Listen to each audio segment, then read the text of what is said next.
তো আমরা এবারে মেন মন্দিরের মধ্যে ঢুকবো। এইটা হচ্ছে রুদ্রাক্ষের গাছ, দেখো পাতাগুলো দেখো। এটা মহাভারত কাল থেকে এই মন্দিরটা আছে, কেউ যদি না জানে তারা এখানে আসতেই পারবে না। সো গাইস, এখানটা থেকে এবারে বেরোচ্ছি। এখান থেকে আমাদের নেক্সট ডেস্টিনেশনটা চালু হচ্ছে। এবারে ওরা বললো কোথায় একটা মন্দির আছে, তো দেখা যাক ওখানে মন্দিরে যাব। আর ওখানে সবথেকে একটা ইন্টারেস্টিং জিনিস যেটা আমার ভালো লাগলো, যেখানে এখন যাচ্ছি সেই জায়গাটার কথা বলছি আমি। ওখানে নাকি রুদ্রাক্ষের গাছ আছে। তো রুদ্রাক্ষের গাছ তো আমি কোনোদিনও দেখিনি, তো ওটা একটা জিনিস, ভালো নতুন জিনিস দেখা হবে। তো এটার জন্য আমি এক্সাইটেড। তো চলো যাওয়া যাক ওখানে। এখন বাজে 12টা 19। আমরা ভেবেছিলাম 12টায় আমরা বাড়ি পৌঁছে যাব, বাট 12টার সময় করে আমরা এখান থেকে বেরোচ্ছি। তো এরপরে যাই হোক, যতটা সময় লাগুক, রুমে গিয়ে ওখানে কিছু খাবার দাবার বানিয়ে খাওয়া দাওয়া করবো। এখানে কি একটা খেতেই হচ্ছে, চাষবাস হচ্ছে কিছু একটা, তো কাটাই হচ্ছে কিছু ফসল কাটাই। জিজ্ঞাসা করি ওদেরকে, ওরা বলতে পারবে। कौन सी फसल कटाई हो रही है अभी इसमें? अभी गर्मी में धनिया। हाँ डेली कटता है ना वो तो यार। अच्छा गर्मी में अच्छा आता रहेगा। আচ্ছা, এগুলো ধনে পাতার গাছ। আমাদের ওখানে ধনে পাতা তো সাধারণত শীতকালেই হয়, এখানে সেটা গরমকালেও হচ্ছে। এটা হয়তো কোনো একটা অন্য প্রজাতির হবে, বাট একটা নতুন জিনিস জানতে পারলাম। তার মানে আমাদের এখানে যে গরমকালে যে ধনেপাতাগুলো পাওয়া যায় সেগুলো এই প্রজাতিরই ধনেপাতা হবে, বাট আমাদের ওখানে চাষ না হয়ে সেটা হয়তো অন্য কোনো জায়গা থেকে আসে হয়তো। তো এটাই হচ্ছে পার্থক্য।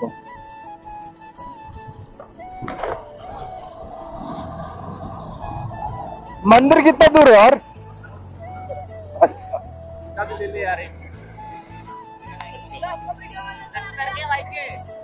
गाड़ी आ रही है सामने।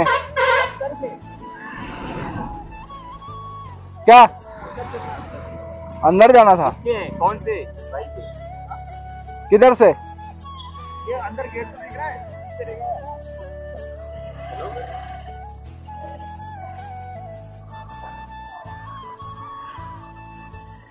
আচ্ছা, আমরা একটু আগে চলে আসছিলাম।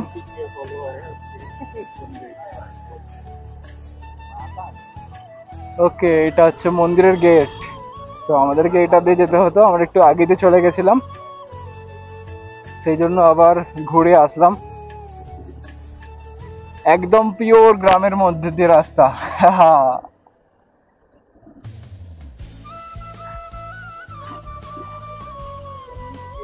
आजा भाई आजा, आगे आजा। ও বাবা রে, কি ধুলো উড়িয়ে আসছে, ভাইজারটা বন্ধ করে দিই। হ্যাঁ, এটা হচ্ছে হেলমেটের মজা। দেখো ওরা হেলমেট পরে নাই। अच्छा देखो एक बात है, इंदौर से थोड़ी बाहर निकलो तो सच्चाई दिखता है कि क्या है। মানে উন্নতি শহরের মধ্যেই অনলি, এ হ্যাঁ ইন্দোর কি বিকাশ।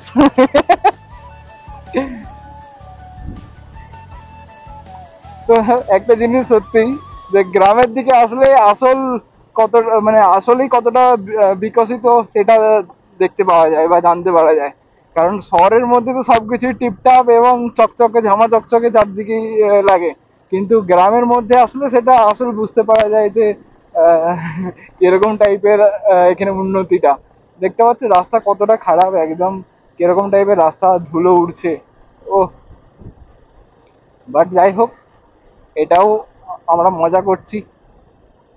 কৃষ্ণচূড়া, এই কৃষ্ণচূড়ার গাছগুলো কিন্তু এখানে প্রচুর পরিমাণে আছে। সো গাইস, আমরা মন্দিরের এখানে চলে এসেছি।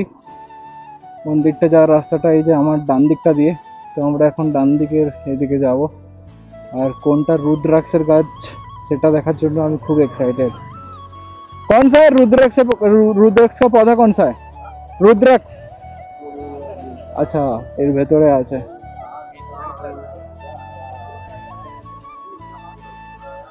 চলো এখানটা গাড়িটা পার্ক করি, তারপরে দেখা যাক এখানে কি আছে। কিন্তু এখানে এই যে বট গাছটা আছে, ওই বট গাছটা কিন্তু প্রচুর বড় বট গাছ। এই দেখেছো এর শেকড়গুলো কিরকম নিচে নেমে আসছে। তো আমরা এখানে মন্দিরটার ভেতরে ঢুকলাম। মন্দিরটা কিন্তু অনেক পুরনো, দেখেই মনে হচ্ছে অনেক পুরনো মন্দির। এখানে মহাকালীর দর্শন করব, তারপর এখান থেকে বেরোবো।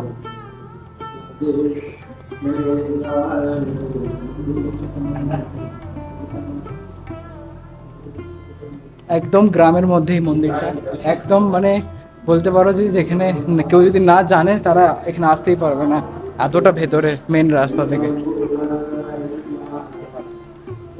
এ হ্যাঁ রুদ্রাক্ষ का पेड़। हाँ এ এইটা হচ্ছে রুদ্রাক্ষের গাছ। এই দেখো পাতাগুলো দেখো।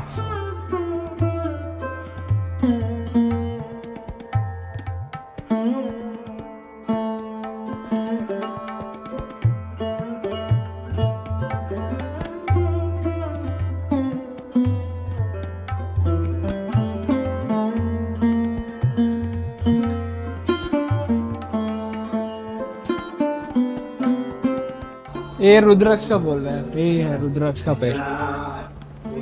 ये क्या फल हरा मतलब फल पकड़ा है क्या? यहाँ ये बेल पत्र है ना, बेल लगते नहीं हैं। बेल नहीं, ये रुद्राक्ष वाला। नहीं इसमें रुद्राक्ष लगी कहाँ पे?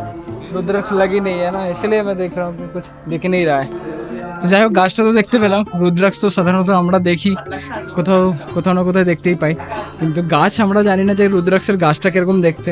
তো সেটাও আজকে কিন্তু দেখে নিলাম যে রুদ্রাক্ষের গাছটা কিরকম দেখতে হয়।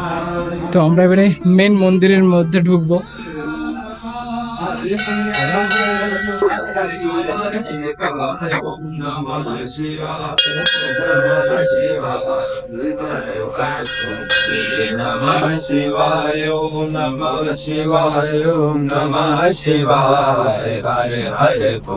সো এই জায়গাটাতে একটা ইন্টারেস্টিং জিনিস জানতে পারলাম। এই যে মন্দিরটা, যেটা উজ্জয়িনের মন্দির, উজ্জয়িনের যে মহাকালের মন্দির, তো সেই যে মহাকালের মন্দিরের যে মূর্তিটা ছিল আগেই কিন্তু এই মন্দিরেই স্থাপনা ছিল। যখন অরঙ্গজেবের মানে শাসনকালে, যখন অরঙ্গজেব যখন সমস্ত মন্দির ভাঙচুর করছিল, তখন মূর্তিটা এখান থেকে নিয়ে গিয়ে উজ্জয়িনে গিয়ে স্থাপনা করে সেখানে রাখা হয়েছিল। তো এটা কিন্তু অনেক পৌরাণিক এবং অনেক পুরনো মন্দির। তো এটা বলতে পারো যে পুরনো মহাকালের মন্দির বলা যেতে পারে। তো এখানে ডিটেলসগুলো লেখা ছিল অনেকটা। একটা ভাই ছিল, ও আমাদেরকে পড়ে শোনালো যে এর প্রাচীনকালে যে কী হয়েছিল, কত পুরনো মন্দির। এখানে যেটা লেখা আছে সেই অনুযায়ী এটা মহাভারত কাল থেকে এই মন্দিরটা আছে। মানে তখন হয়তো এত বড় স্ট্রাকচার ছিল না, বাট তখন থেকে কিন্তু এই মন্দিরটা এক্সিস্ট করে। সো একটা অনেক পৌরাণিক জায়গাতে আসলাম আমরা এবং পৌরাণিক জিনিস জানতে পারলাম। সো রিয়েলি ইন্টারেস্টিং জিনিস। তো এবারে এখান থেকে আমরা সবাই বেরোবো, অনেকটা সময়ও হলো অনেকটা। তো সো গাইস, ওখানটা থেকে আমরা বেরোলাম, এবারে বাড়ির দিকে যাব। অনেক ঘোরাঘুরি হলো, তো চলো কিছুটা রাস্তা কভার করি, তারপরে আবার তোমার সাথে দেখা হবে।